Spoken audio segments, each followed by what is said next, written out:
You'll hear argument first this morning in Case 22-1165, Macquarie Infrastructure Corporation versus Moab. Ms. Coberly. Thank you, Mr. Chief Justice, and may it please the Court. Like many cases, this case should be resolved by the text.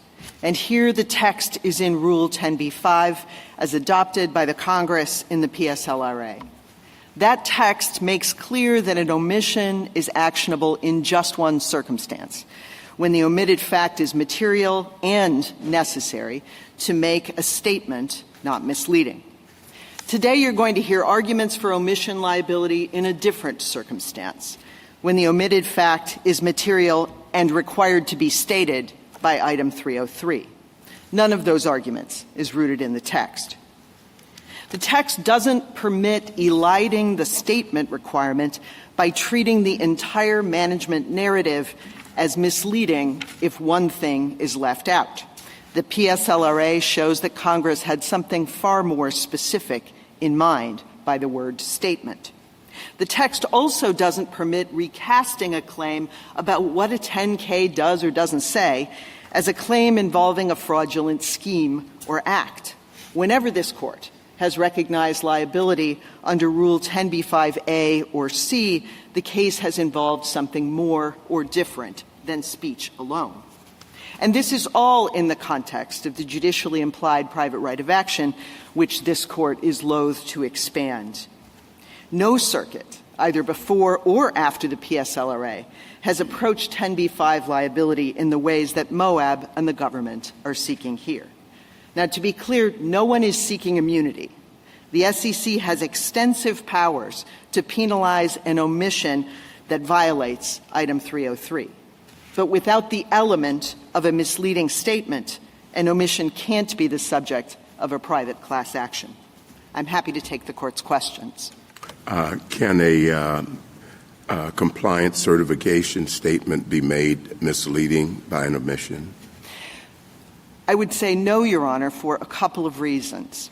So, first of all, the government isn't arguing that a compliance statement itself is a misleading statement. The government's argument is that a compliance statement makes the narrative as a whole the misleading statement. As for the compliance certification itself, though, Your Honor, that statement wouldn't be actionable under the federal securities laws because, first of all, it would be a statement of opinion, and secondly, to the extent that it is relating to an item of future import, it would be protected by the bar on claims against forward-looking statements by the safe harbor. Are there any specific arguments with respect to 906? I think that question was related to 906 and the certification there.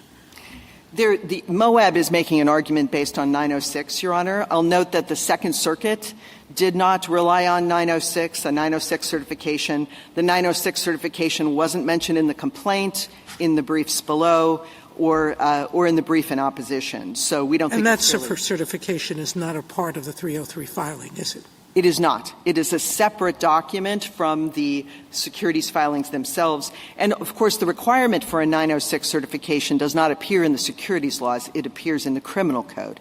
And this Court is loath to interpret a civil remedy from something in the criminal code unless Congress specifically stated so.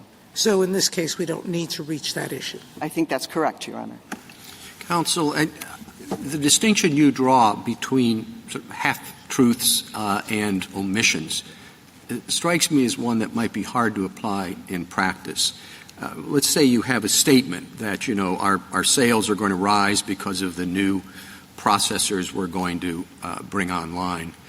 But what you don't say is that our sales are going to fall because EPA is going to issue new regulations, something like along those lines that and they're going to limit further the use of number 6 oil. Now, is that an omission case because, there's a difference between new processors increasing sales and EPA regulation lowering it, or is it a half-truth situation because the first part says our sales will rise? Well, Your Honor, that's a kind of question that district courts answer every day in securities cases. In every instance where a plaintiff identifies a statement and identifies it as a half-truth, The court is then tasked with answering a lot of questions about that statement. Does it match the omitted fact? Is it close enough in topic given the context of the statements? Well, what's the answer in the hypothetical that I think the answer to that question, Your Honor, would be no.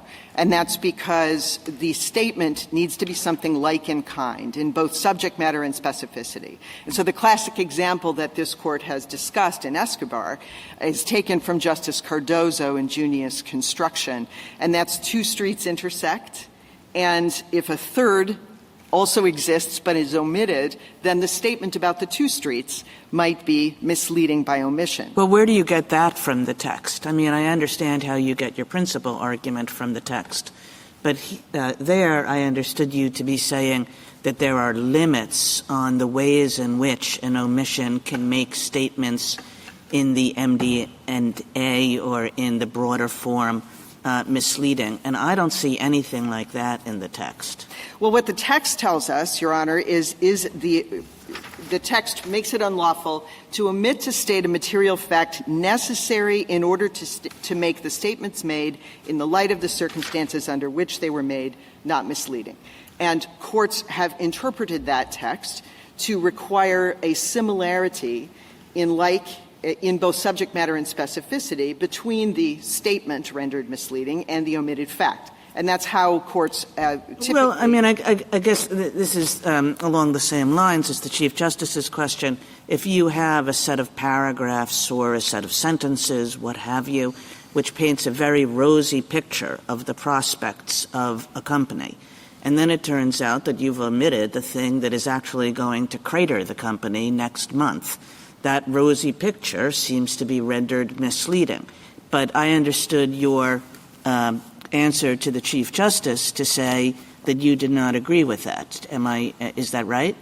So I think the first question is if there is a statement that the complaint identifies. And when you say if there is a statement, I mean it's actually framed in the plural in the text, so it's statements. Are you saying that there has to be one discrete statement, and where does that come from? If it comes from the PSLRA, Your Honor. So the PSLRA requires that each statement must be specifically identified in the complaint.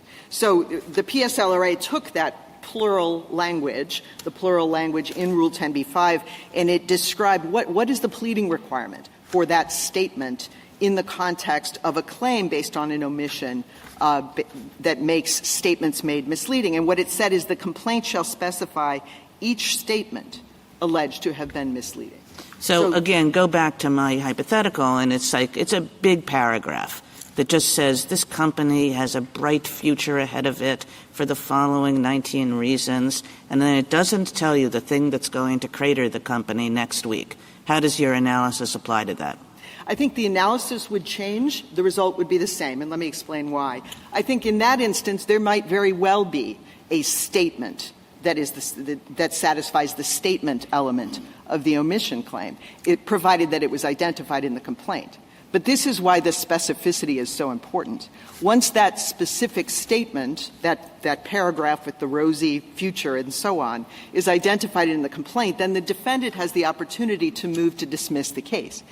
It might, for example, in that instance, invoke the safe harbor for forward-looking statements. It might also invoke this Court's ruling in Omnicare, which identifies statements of opinion as being different from statements of fact. Now, of course, a statement of opinion can be misleading, but that requires a very special kind of omitted fact that the Court was very clear about in the Omnicare decision. So the importance of the specific statement is tied in part to the PSLRA's requirements, which are very important here, especially because that's the moment when Congress finally weighed in on the judicially implied private right of action.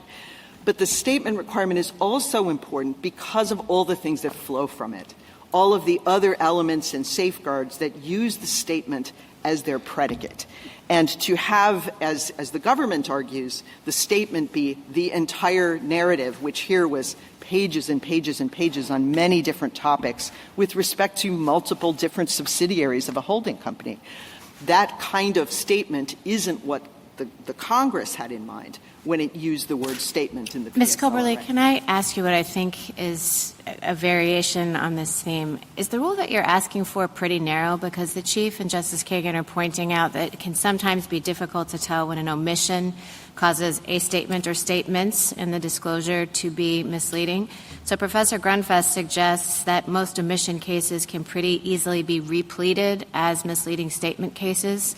Do you agree that that's going to be true of some significant portion of these, meaning that the rule that you're asking for is fairly narrow? Yes, I do agree with that, Your Honor. And so, first of all, I think it's important to remember how we got here. The Second Circuit held that a violation of Item 303 is actionable independent of whether there's a misleading statement. And we think that rule is incorrect and needs to be vacated. Now, as far as what the status quo will be going forward, and it is what the law is in every other circuit right now, a plaintiff must identify a specific statement. If that happens, then, of course, the statement requirement is satisfied and we move on to the other elements. So all we're seeking here is respect for the text of 10b, which says that an omission is actionable only when necessary when the omitted fact is necessary to make the other statements made not misleading. And so we're simply asking for what Congress asked for, which is that the complaint identify a misleading statement. Are you hoping I'm sorry. I thought the Second Circuit, in the alternative, had held that there were half-truths here. And so why are we here if you're going to lose anyway when you go back down? Well, respectfully, we don't think we're going to lose when we go back down. I know you won on this issue on the district court. Indeed. So the specific half-truths that the Second Circuit identified don't have to do with the Item 303 omission. So the paragraphs in the complaint that described the Item 303 omission simply referred to Item 303 and did not tie that failure to comply with any specific statement. Was this fought about below in the Second Circuit? So did you make this argument in the Second Circuit? I mean, obviously we can just, if we were to rule in your favor, not to suggest we are, but just to say that, we would vacate and remand and let the Second Circuit apply the correct rule, correct? Yes. But the two statements, there were two very specific statements that the court found had been adequately pleaded as half-truths. And both of those statements, first of all, were in oral discussions. They were not in pleadings. They were not in filings with the SEC. So Item 303 didn't apply to them at all. They were statements made orally by management in conferences with investors. And the court held that both of those statements were rendered misleading by, and this is how the Moab had argued it, by the omission of specific facts relating to the base of customers. So they're statements about, factually, who are our customers, and the allegation was that those statements were misleading because there was information about those customers, factual information, that had been omitted. So that's the very narrow omission claim, half-truth claim, that the Second Circuit allowed to proceed. And that claim, by the way, is proceeding today in the district court. The claim that's before the court today is a much broader claim. It's a claim that the holding company should have disclosed not just the existence of IMO 2020, not the fact that the alleged fact that it didn't comply with Item 303, but very specifically the idea, the prediction that IMO 2020 would have a very significant negative impact on the performance of one of the subsidiaries, and that impact would cause the holding company to cut its dividend, which is ultimately the news that the plaintiffs allege led to the decrease in the stock price. Thank you, counsel. And I suppose that you can argue, with many different parts of that argument. You're going to claim that they're wrong about the way in which the omission had an impact. But I guess they're also arguing that you're seeking blanket immunity for omissions in the Item 303 context. Are you? We are not, Your Honor. So you agree that Item 303 omissions could give rise to the kind of liability that they say exists here? No. And I want to draw a distinction between immunity and 10b-5. So we think that a failure to comply with item 303 is not actionable unless it's tied to a specific misleading statement that's pleaded in the complaint, in which case the item 303 requirement is not doing very much work. But can that statement be of the nature that the SG points out? So you have a list. The company does comply partially. It talks about various trends, et cetera, but it leaves out a few that seem to be pretty consequential if investors knew about them. Is that the kind of scenario that you say could possibly give rise to liability here, but it just wasn't pled in this situation? Well, first of all, in that instance, I'm not sure item 303 is doing very much work. So we already have the classic example, again, from Justice Cardozo in Junius Construction, of the 2 roads and the 1 road. So the analogy here would be if the complaint had identified a specific statement of certain forward-looking trends that were going to have an impact, and it left out this forward-looking trend that was going to have an impact, the plaintiff might be able to plead the statement requirement by identifying that specific statement. Now, that didn't happen here, but that would be a pleading that might satisfy. On the statement. immunity word, I thought your response would be that the SEC has authority to enforce omissions in 303. That is my response. With respect to the question about immunity for 10B liability, we're not seeking immunity exactly. We're simply saying that you have to identify a misleading statement, and it has to be something that's like in kind. But Your Honor is quite right that the SEC has ample authority to pursue and penalize failures to violate or failures to comply. Right, but just to be clear, I guess I'm just trying to understand. Are you making the argument that there's something about the nature of an item 303 disclosure that it can't give rise to liability, or there are circumstances that you can envision, like the one perhaps you identified, where it might, but they didn't allege that in this case? We are not asking this Court to make a ruling based on the nature of item 303 representations. What we're asking the Court to do is respect the text of Rule 10b-5b. If a plaintiff identifies a specific misleading statement in an item 303 disclosure that happens to be in an item 303 disclosure, which means, by the way, it happens to be anywhere in the MD&A of the public filing, then the plaintiff could plead that specific statement as a misleading statement for purposes of. But just to make sure I was just going to say, I thought you argued that the private actions could not be brought under Section 303 alone, even though the Commission might be able to take actions. We do argue that, Your Honor, but the problem here is to identify what the Second Circuit held was that a violation of item 303 standing alone is actionable under Rule 10b-5b whether or not there was a misleading statement. And so what we're asking for is for the Court to require the misleading statement.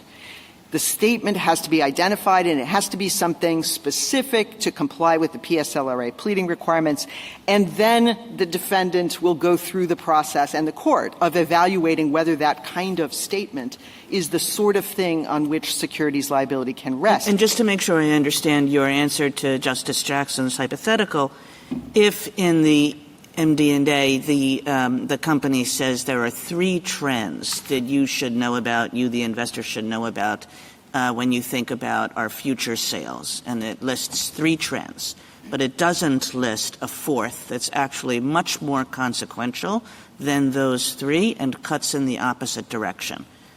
Has that satisfied the requirement? I think that would satisfy the requirement of the misleading statement. Yeah.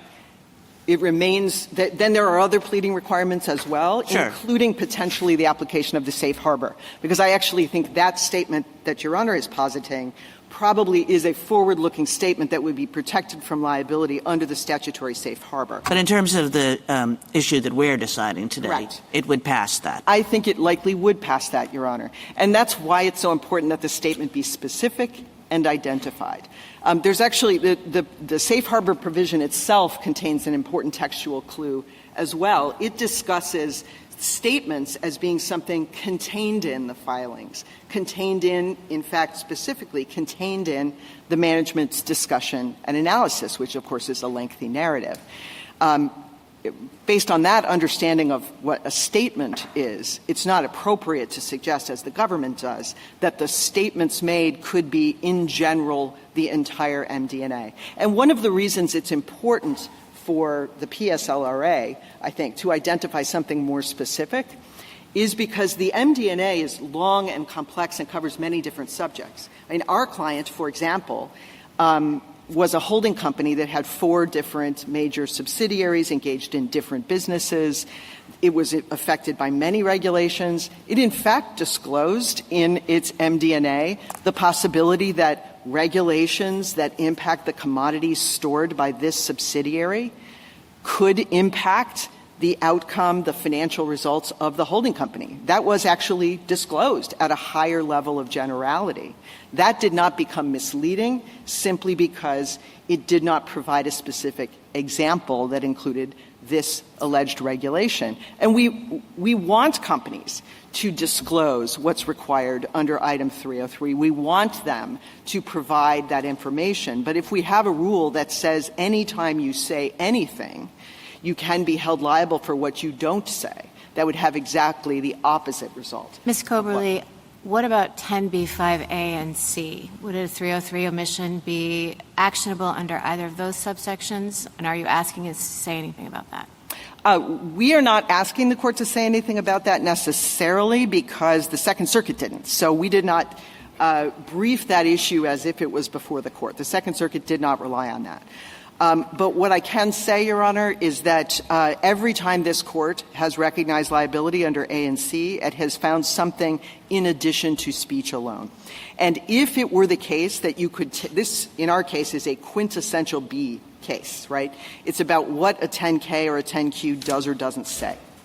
And if that case could be recast as a scheme case or an act case and avoid the specific requirements of B, no one would ever bring a claim under B. And presumably there would be some decision by some court of appeals somewhere that held that a misrepresentation or omission in a 10K or a 10Q can be asserted under A and C, and no court, including the Second Circuit, has ever reached that result as far as we are aware. Thank you, counsel. Justice Thomas? Justice Gorsuch? Justice Barrett? Thank you, counsel. Mr. Frederick? Thank you, Mr. Chief Justice, and may it please the Court. This case involves a classic 10b-5b misleading half-truth. Petitioners disclosed a few known trends that would affect their bottom line, but omitted the IMO 2020 uncertainty that would decimate 40% of their revenue. Just as disclosing 2 roads near a property when a third one actually bisects it is a classic fraudulent half-truth, so is a partial Item 303 disclosure that omits required material information. A reasonable investor would expect the description of known trends to be complete and would be misled by such a material omission. If accepted, petitioners' argument would create a roadmap for fraud. Petitioners knew they were about to lose a substantial part of their business, but kept their stock price artificially inflated by deliberately withholding information about their readiness to comply with an important rule change. When the truth emerged, their stock price fell by more than 40% in one day. Congress enshrined a private right of action to redress this kind of half-truth. Now, petitioners concede that an omission can be a half-truth when there is a statement on the same subject. But Item 303 defines the relevant subject, any known trends or uncertainties that are reasonably likely to significantly affect revenues or income. So if a company, as Mr. Chief Justice, your hypothetical pointed out, discloses that sales are going to go up by some customers, but suppose that the supplier of parts is about to go into bankruptcy, both of those statements go to the same subject under Item 303. but an omission of one, the bankruptcy of the supplier, would materially affect the bottom line. For the reason that they don't give you a standard for determining the same subject, it has to be tied to item 303. I welcome the Court's questions. But even if you lose, doesn't the SEC have authority over the omission? Not under 10b-5b under their theory. The SEC would only have administrative authority through their corporate finance department, but they wouldn't have the authority to bring a fraud claim that would seek other potential remedies. And the SEC has made quite clear that its enforcement staff is meager compared to the resources and opportunities for institutional investors like the ones that I represent to be able to bring private actions. And so which omissions would not be misleading? Well, if pure omissions are misleading, it seems as though you're saying the mere fact that it is an omission makes it misleading.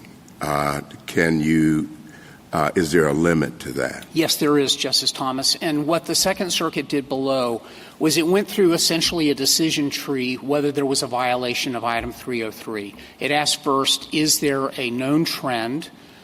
Would it reasonably affect the bottom line? If the answer to that is no, then any omission that would not concern a known trend wouldn't be required for disclosure. And if there was an uncertainty about that, then the managers are asked whether or not disclosing that event would be reasonably likely to occur, which is a lower standard still. The Second Circuit provided those kind of prophylactic protections through the decision tree that it undertook to determine whether or not an omission in these particular contexts would be important. And it determined, and this isn't challenged on appeal, that it was objectively unreasonable for the company not to put in their item 303 disclosure the facts that would be necessary to determine the company's readiness to deal with the IMO 2020 rule change, which is going to decimate the 6-oil market. And so for that reason, it seems very clear to us that when the managers are assessing what needs to be in the item 303 disclosure, omitting something that would be so material as was the case here would be independently actionable. And I would point out that the underlying Second Circuit case that's really on appeal here is called Stratt-McClure. That was the precedent on which the per curiam panel below relied. Stratt-McClure said that omissions that were of such materiality would lead the financial statements to be misleading. We think what it meant by that was the MD&A part. And the comment is made that, well, the MD&A is many pages. Well, the statement in a Supreme Court brief can be many, many pages. And so the fact that we're not talking about one sentence, but we're talking about a statement is relevant for determining what material information reasonable investors would want to have. Can I just Counsel, go ahead. You began by saying this was a classic half-truth. Yes. Are you the way the dispute was presented, at least in some parts, is a distinction between half-truths and pure omissions. Are you giving up on that distinction, or you don't buy? I mean, you do not buy that distinction at all. I think what they define pure omission to be is a violation of a disclosure rule. And if you look at a disclosure violation, you have to look at what was disclosed compared to what wasn't disclosed. And that's the classic half-truth that your very first hypothetical, Mr. Chief Justice, brought to light. And we think here, where the company is talking about some of the material trends that would affect their bottom line, but not the trend that's going to affect nearly half of their business, is clearly a material trend and a material omission that renders the statements that they've made elsewhere in the item 303 disclosure to be misleading. And you would have to identify those specific statements? Well, there are two answers, Justice Baird, and I want to be clear for the record what our position is. We agree with the SG that the categorical matter, the statement, is the MD&A. So that is an adequate statement if referenced in the complaint, which we have on paragraphs 277 and 278 of our complaint. If, however, the Court were to conclude that more particularized statements within the NMDA needed to be identified. We've also done that in the complaint in the preceding 6 or 7 paragraphs.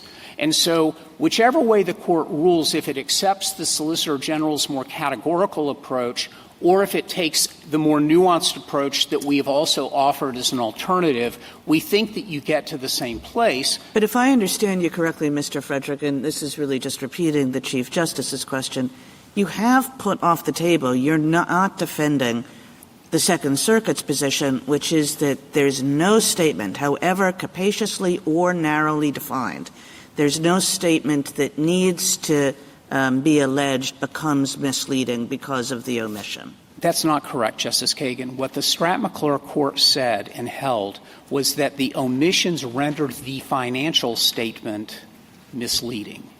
And so the Second Circuit has viewed the categorical position that the government does as the correct ruling on the statement. Well, let's just imagine that the Second Circuit said something else, which is that any omission counts without having to show that it rendered any other statement misleading. You would reject that.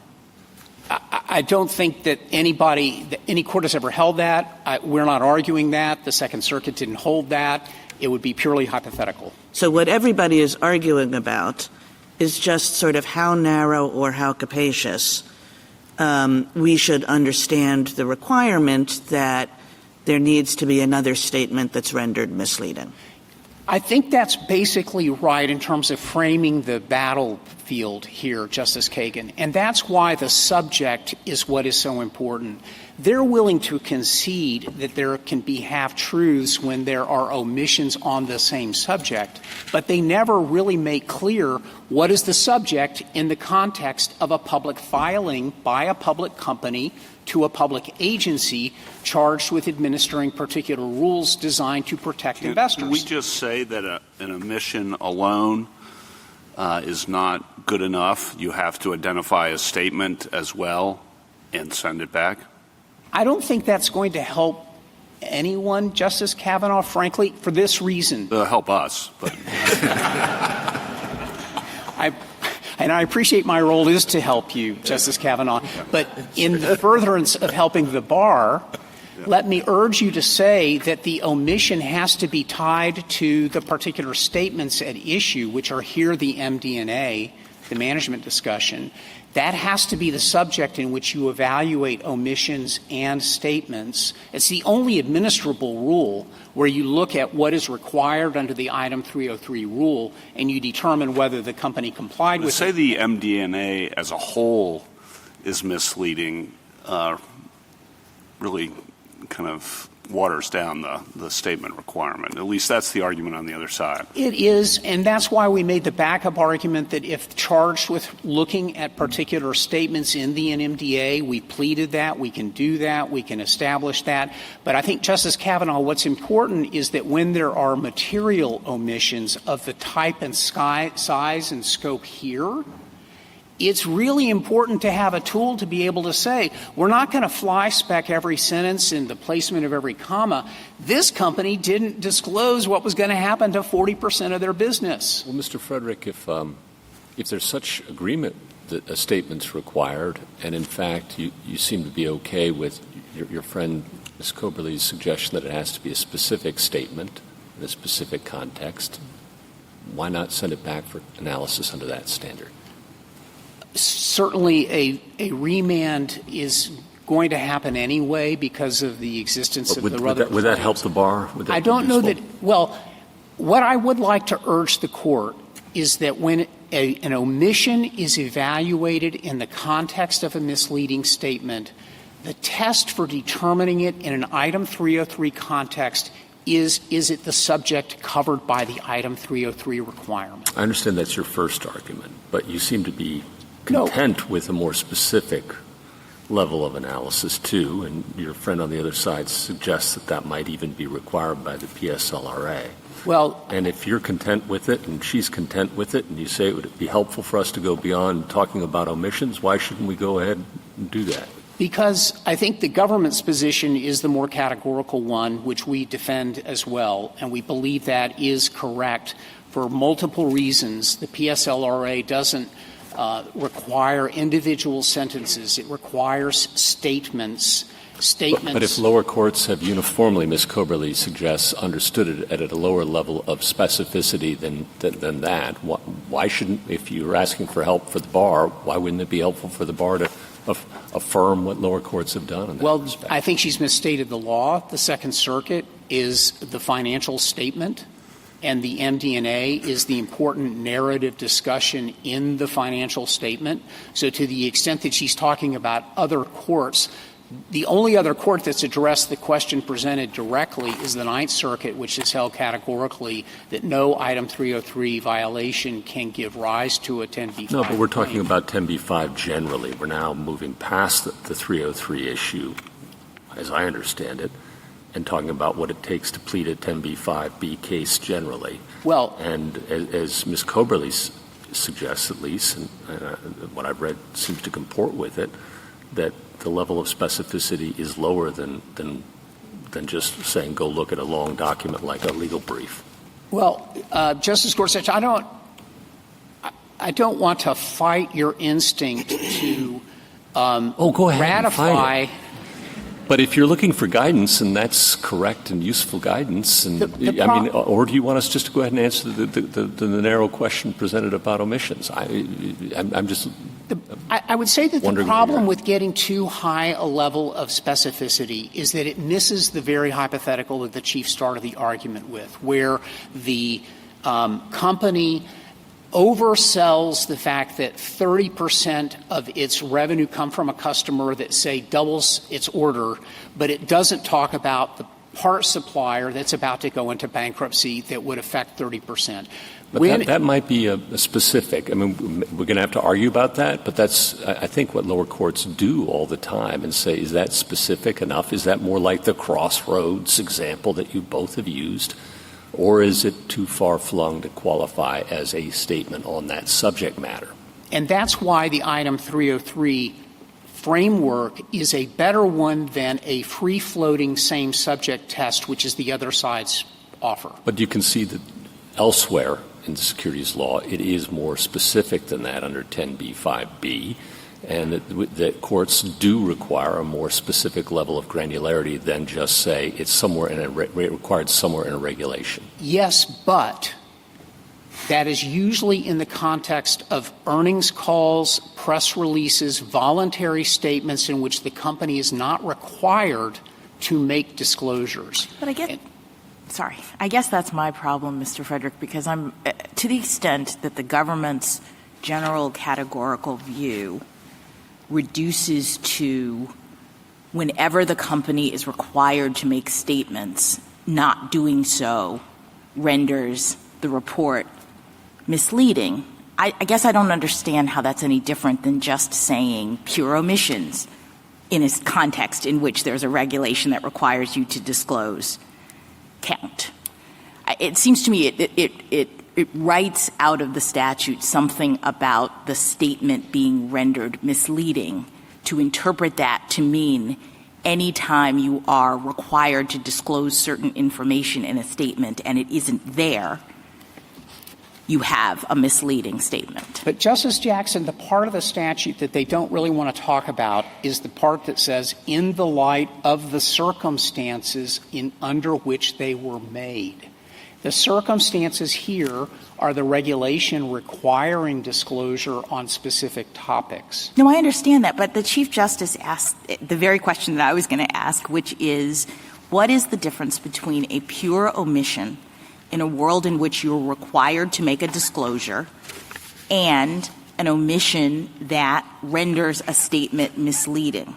And if you do it at a certain level of generality, I see that there is no difference between those two. And I think there is no difference except in the circumstance where you simply don't file an MD&A at all.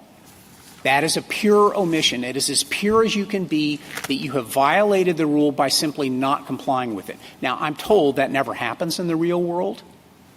But that's why this whole pure omission thing is a canard for really not capturing what is going on in a securities action, which are a series of half-truths Here, the difference is that between the voluntary scenario, where you do have to have more specificity about the misleading omissions and statements, where you're under a regulatory regime that requires certain disclosures and certain managers' analyses, you have to follow the regulation.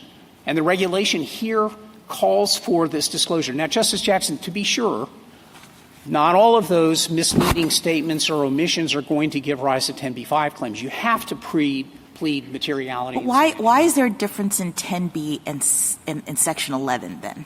In other words, how do you respond? It seems to me the Section 11 argument is what you're saying. When you're required to state something and you don't state it, Section 11 says there's liability. We have different language in 10b-5, so how do you account for that? Well, 10b-5 is intended to be more of a catch-all for provision in which the SEC was intending to capture by rule all conceivable forms of fraud. Section 11 is a very specific rule capturing just the disclosures made in offering documents, because once a stock is put on the market through an offering document, the offering document, all four corners are supposed to help the investor identify the worth of the offering. Once the offering is made, the market takes over, right? And so the specificity required is necessary because Section 11 is a strict liability offense. It does not involve scienter. Fraud requires scienter. And so having more particularity with respect to the offering document statements in that context makes economic sense, and it makes governmental sense in the regard that what you're doing is holding the maker of those statements strictly liable for messing up by misleading in some way or omitting something that was stated. You don't do that in the fraud context because you're looking for broader concepts and language in which to enforce. And that's why the SEC, when it promulgated Rule 10b-5, looked to a different provision that did speak to the circumstances in which fraud could be conducted. Mr. Frederick, what about the question that we agreed to review? Now, you told us it was a worthless question in your brief in opposition, but wisely or not, we took the case to decide that question. And based on the argument this morning in your briefs, I don't really see a disagreement between you and Ms. Cubberley on the narrow question that the Court agreed to take. I understand you to say that when there is a material omission in the 303, then a number of statements in the 303 can be regarded as misleading. And you need to say that, right, to get under 10b-5b. Is that correct? Well, we need that to get under 10b-5b. We do that multiple ways, either categorically because the entire MD&A is false and misleading, or because the individual statements within it are false and misleading. All right, I'll follow up. Why don't you go ahead now?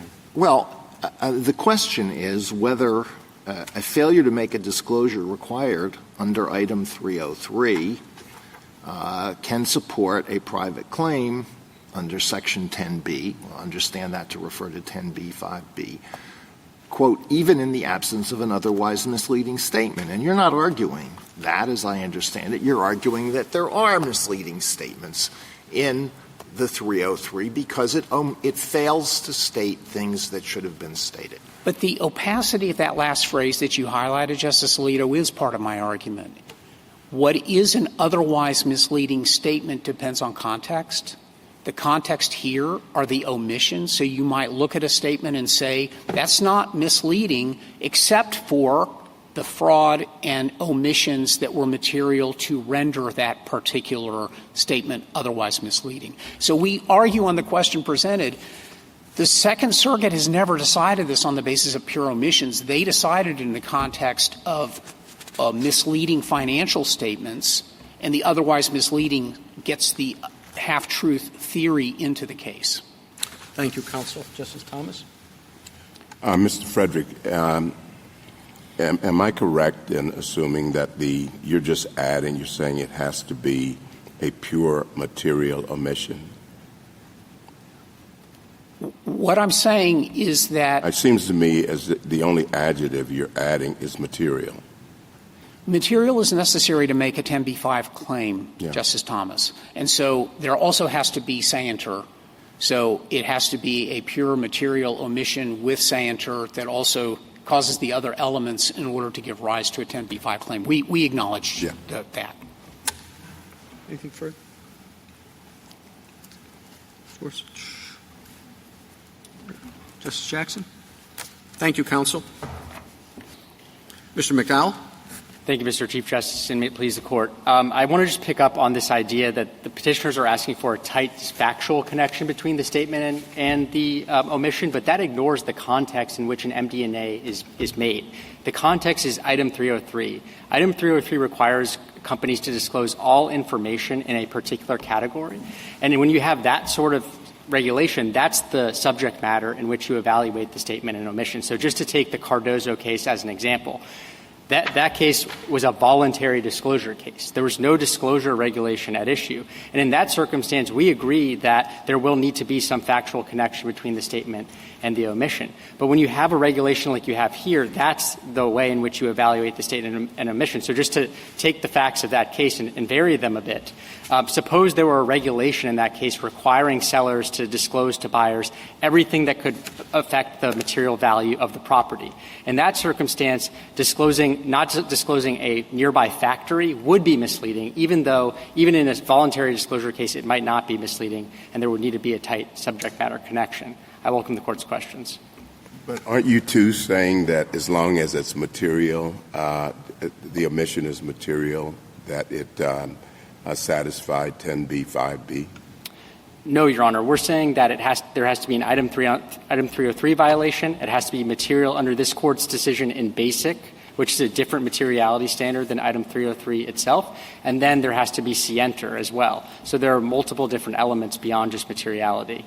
What I'm trying to get at is I'm trying to understand what's the difference between what you're saying and what Petitioner is saying. Petitioner seemed to suggest that an additional statement is required. You're saying, at least from what I'm hearing, that it has to be material. And I take it as a granted scienter, okay?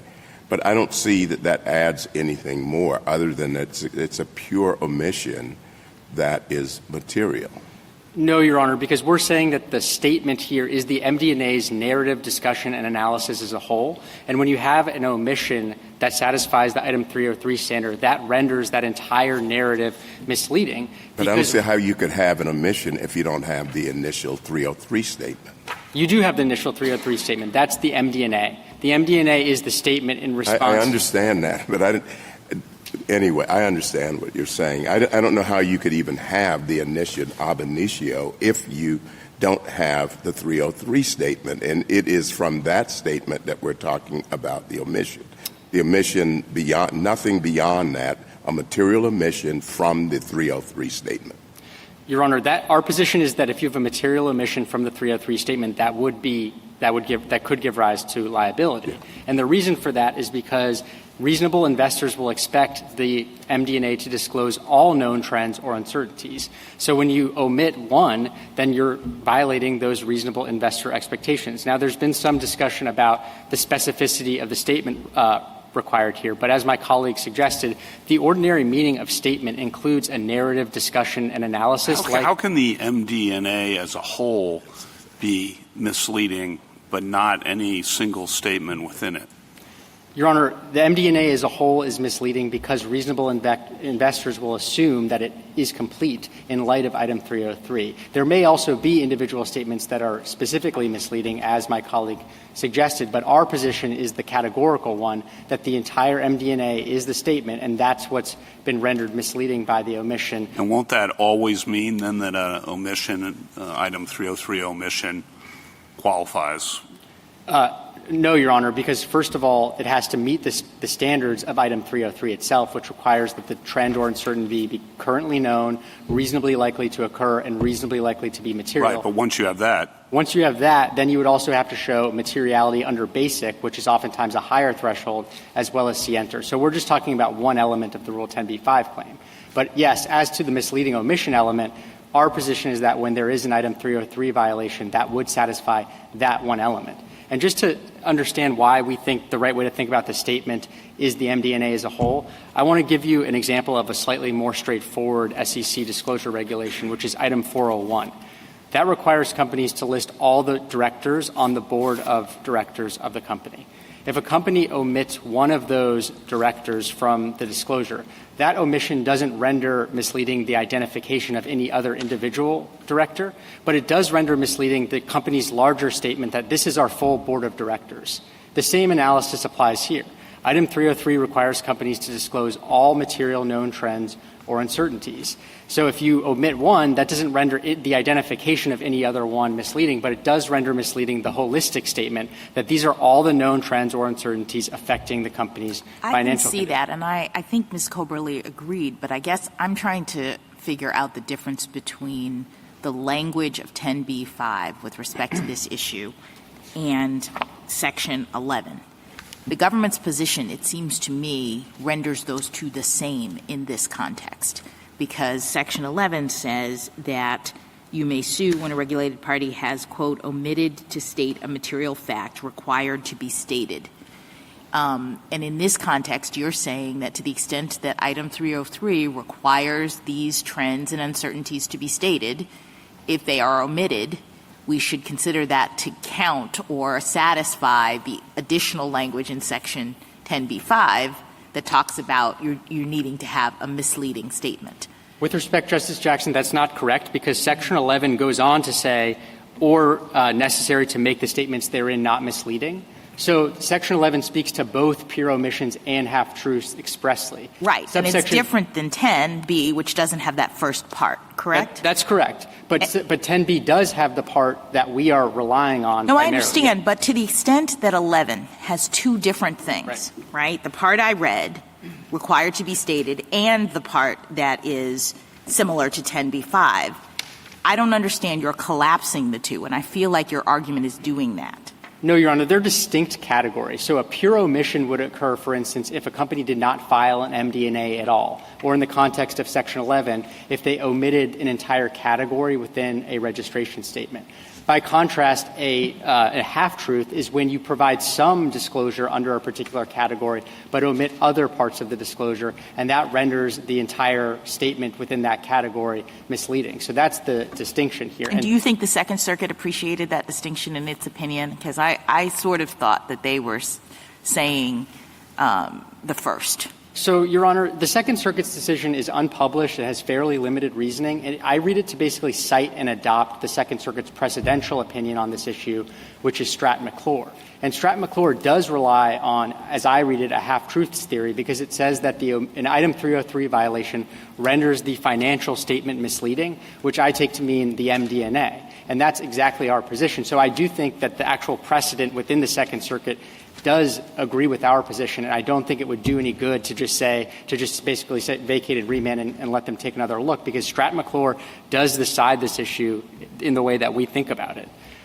The other point I wanted to make about the PSLRA's pleading standard is I think the other side is suggesting that pleading standard can substantively limit the scope of subsection B of Rule 10b-5, but that gets the analysis backwards, because if you look at the pleading standard, and it's at page 11 of the addendum to the red brief, the pleading standard just tracks the language of subsection B of Rule 10b-5. It doesn't purport to change or restrict that language. So I would read the PSLRA's pleading standard in light of the longstanding provision of subsection B of Rule 10b-5, not the other way around. So the only question— Do you agree with Ms. Coberly, though, that lower courts have understood the PLSRA to require a more specific statement identification than you're proposing here?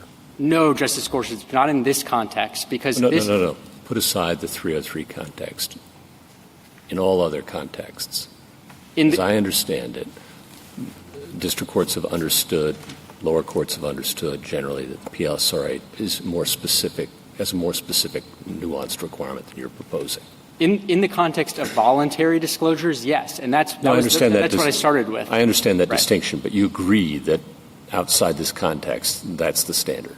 Right, but yes, I agree with that. that. And the government doesn't object to that standard in other contexts. In the voluntary disclosure context, we do not. But that distinction is critical because when you have a regulation, I do understand that. I just want to clarify. Thank you. Yes. So, and that distinction is critical because when you have a regulation like this calling for all information in a particular category, the omission of information in that category will necessarily be misleading. And just to take a step back and put the MD&A in context, it's part of a Form 10-K, and a Form 10-K document really is like a question and answer document with discrete categories. And as with any Q&A document, you can only understand an answer in light of the question being asked. So just to take it into a different context, suppose a company CEO were on a phone call with an investor, and the investor says, what are all the big trends coming up for the next year? May I complete the sentence? You may complete the sentence, yes. The investor asks, what are all the big trends coming up for the next year? If the CEO responded by listing 5 positive trends but omitting a negative trend, I think we would all understand that to be misleading in the context of the question. Thank you, counsel. Sort of looking at things from the 30,000-foot level, I thought we had, if you haven't said it categorically and expressly, indicated that we don't want to get any further into the business of implying private rights of action. And here it seems to me that, at least as presented, this is a question of whether or not we extend the existing private right of action to cover 303 omissions. I'm talking about the private actions, of course. Why isn't that something that should cause us to be reluctant to extend the right of action? Mr. Chief Justice, I actually think that this issue is exactly like the issue your opinion faced in Halliburton. In Halliburton, there was an established element of reliance, and the court said that you can point to a different way of satisfying an established element after the PSLRA. Yeah, but I mean, it was the same principle that was being applied. Here, it's a different expansion under 303, an entirely different thing that we hadn't mentioned in any of our prior implied right of action jurisprudence. With respect, substantive addition rather than applying the same rule in a different context. So I would make 2 points about that, Mr. Chief Justice. First, we are not relying on a new theory. We're relying on the half-truth theory, which has existed since 1942 when the SEC passed Rule 10b-5. We're just saying that this fits within the half-truth theory, just like you said in Halliburton, the basic presumption of reliance fits within the long-settled element of reliance. The other thing I would say about this is I think petitioners are over-reading this Court's decisions in Stone Ridge and Janus. We read those decisions to reject attempts to expand the class of defendants who can be liable under Rule 10b-5 after the PSLRA. We don't read them to say that you can't simply plead an old type of securities claim in a slightly new way. So that's the distinction. Justice Alito? Well, let me ask you the same question I asked Mr. Frederick. What's your answer to the question on which we granted review? You changed the question. What's the answer to the question we agreed to review? The answer is that an Item 303 violation can form the basis for a Rule 10b-5 claim. And Ms. Coberly, I don't take to Well, that wasn't the question we granted review on, even in the absence of an otherwise misleading statement. Right. And I read otherwise misleading to be misleading by its own terms. We are saying that it doesn't have to be misleading on its own terms, but when you put it in the context of Item 303 disclosures, that's what makes it misleading. Well, don't you have to identify a statement or a number of statements, even if it's every single statement in the 303 that is otherwise misleading to bring it within 10b-5b? You do have to identify a statement, and we would say that the MD&A's narrative is the relevant statement, and there's nothing atypical about reading statements that way. Fine, then there's an otherwise misleading statement, which is part of the question. Well, with respect, Justice Alito, I don't think it gets you very far to answer the question that way because, as I mentioned earlier, the Second Circuit has already adopted our position on the half-truth. Yeah, well, do you think the requirement to identify the question presented means, particularly with respect to an amicus, the question that you would like us to address to provide guidance to the bar or to advance your interests? Do you think that's what the requirement is? No, Your Honor. We answered the question presented by saying an Item 303 violation can give rise to a Rule 10b-5 claim, and we presented 2 alternative theories for that. One is the half-truth theory under subsection B, and one is the omission theory under subsections A and C. Justice Sotomayor? Justice Kavanaugh? Quick question. The Commission enforces item 303, correct? That's right. And Mr. Frederick referred to that as meager. Do you have a response to that? So I do have a response to that. I do think that the SEC's resources in this area are limited. This Court has repeatedly said that private litigation under Rule 10b-5 is an essential supplement to SEC enforcement actions, and that applies with full force here. The SEC has a few hundred employees that are tasked with reviewing tens of thousands of forms from registered companies each year. And it's simply not realistic to think that those employees will be able to routinely detect, investigate, and penalize the many disclosure violations that are taking place. Wouldn't someone provide information to the SEC staff when they think something was amiss? I don't know that they would. I mean, I think that's a bit speculative to think that, but it may perhaps in some cases. But I would say also that the difference here is between enforcing it pursuant to Section 13 as opposed to Rule 10b-5, and there are greater penalties that the SEC can seek when they go under Rule 10b-5. And when there is an intentionally deceptive disclosure violation, I think it makes good sense to allow the SEC to pursue those additional penalties. Thank you. Justice Barrett? Justice Jackson? Thank you, counsel. Rebuttal?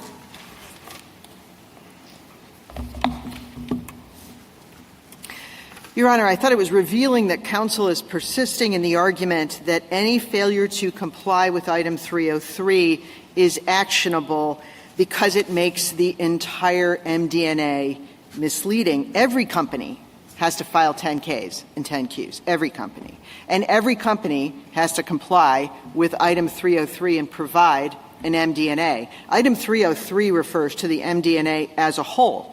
And its function and purpose is to allow investors to see the company from the perspective of management. So the rule that you heard from both Moab and the government is tantamount to a rule that a plaintiff doesn't have to identify a specific statement, a specific misleading statement within the financial statements or the MD&A, as long as that information was required to be disclosed by item 303. That is, functionally, the pure omission theory that the Second Circuit adopted and that we object to. It's also tantamount to a requirement to a definition of omission that includes the words required to be stated, which appears in Section 11 but conspicuously not in Rule 10b-5b.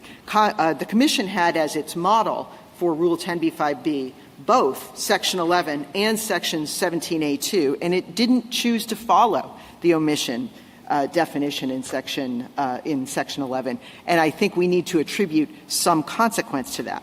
Further, counsel referred to a hypothetical that said if you're required to list all of your executives and you list most of them but you leave one out, that could be a misleading statement. I agree. And that's the statement that should be pleaded in the complaint. The paragraph, the sentence that that provides an incomplete list of the executives. The fact that something was required to be disclosed actually doesn't add very much to the analysis there. The statement would be misleading on its face whether or not there was a requirement to disclose. So we think that actually supports the notion that a specific statement needs to be identified. Now, counsel for Moab argued that they did identify specific statements. And that's very interesting because the brief in opposition doesn't mention them. Neither did the paragraphs in the complaint that purported to state this theory based on item 303. Now, I assume that's because they were relying on the Second Circuit's rule in Stratt-McClure that said that you don't have to identify specific misleading statements when you are pleading something that is a violation of item 303. And if you look at those paragraphs in the complaint, paragraphs 277 and 278, they do not refer to any specific misleading statement, any paragraph or sentence where a list was given that was incomplete, for example. In order for that kind of analogy to apply here, there would need to be a list that was incomplete, and the plaintiff would need to identify it and point to it and say why the statement is misleading, and then we would have the opportunity to address that statement in a motion to dismiss. Now, the theory that you heard counsel for Moab articulate here is actually in some ways, the theory that they pleaded in their complaint and that they lost in the district court and in the Second Circuit. Their complaint went through very specific statements, listing them, and it was not only in the voluntary statements, as counsel for the government referenced.